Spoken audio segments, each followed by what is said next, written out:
केंद्र सरकार गांव, गरीब और किसानों के लिए काम कर रही है। सरकार ने स्वदेशी गौ संवर्धन को बढ़ावा देने के साथ साथ गौ अभ्यारण्य बनाकर स्वदेशी गायों को बढ़ावा देने के लिए एक मिशन की शुरुआत की है।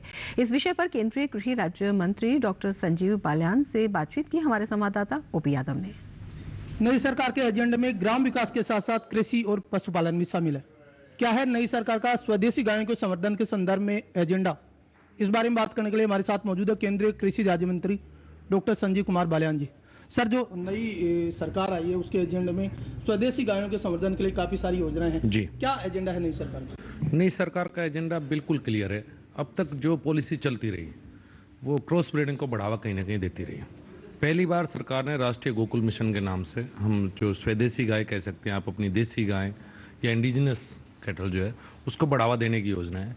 क्योंकि आज भी 73% देसी गायें, जब तक हम उनको बढ़ावा नहीं देंगे, उनका दूध का उत्पादन नहीं बढ़ेगा, पूरे देश में दूध का उत्पादन नहीं बढ़ सकता। तो कहीं ना कहीं अब सरकार की जो पॉलिसी रहेगी वो देसी गाय को बढ़ा देने की रहेगी। सर, जो विदेशी गायें हैं उनके दुग्ध उत्पादन की जो कैपेसिटी है उसको देखते हुए किसान स्वदेशी गायों को छोड़ रहे हैं, विदेशी को अपना रहे हैं, तो सरकार के एजेंडे में किस तरह की योजना होगी ताकि इसको प्रोत्साहन किया जा सके? आपकी बात बिल्कुल ठीक है। किसानों का लगातार एक वो रहा है कि जो गाय दूध ज़्यादा देगी किसान उसी को रखेगा, और बात भी किसान की ठीक है कहीं हद तक।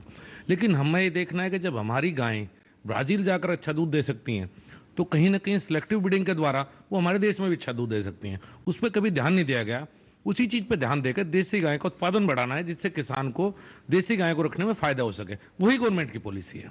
सर, जो गायों का जो अपशिष्ट है उसके जैविक खेती के साथ साथ कई सारे मेडिसिनल वैल्यूज है, तो सरकार इस दिशा में क्या काम कर रही है? लगातार इसमें कुछ एनजीओ बहुत अच्छा कार्य कर रहे हैं, कुछ संगठन ऐसे जो इसमें लगातार अच्छा कार्य कर रहे हैं। सरकार लगातार, हम बातचीत उनसे चल रही है कहीं ना कहीं। और राष्ट्रीय गोकुल मिशन की जो स्थापना, एक तरह से ये जो मिशन है वो इसी चीज़ में है कि हम इसके साथ साथ दूध के अलावा जो देसी गाय का, आप देखिए हमारे अगर जो क्रॉस ब्रीड के बुल्स हैं उनका कोई यूज़ नहीं है आज, वो सड़कों पर आवारा घूमते हैं।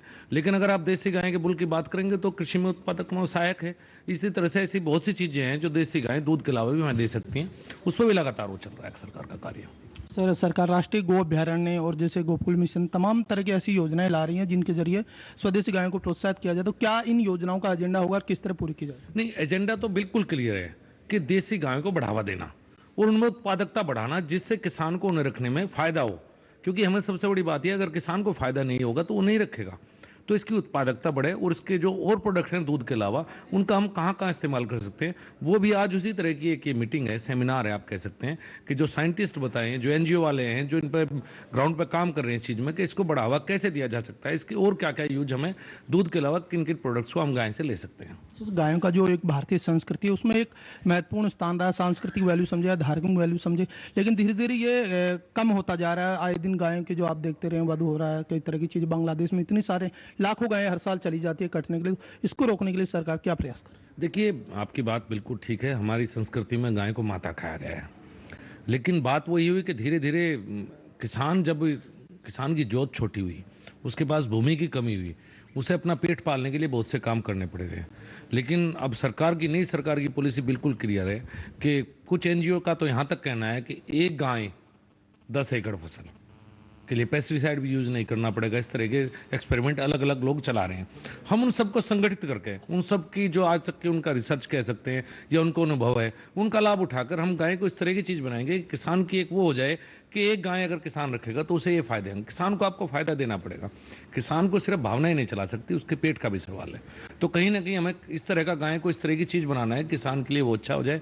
जब किसान के लिए वो हर चीज़ में उपयोगी रहेगी तो किसान उसको बेचेगा नहीं, तो बांग्लादेश जाना अपने आप बंद हो जाएगा, मेरा मानना है।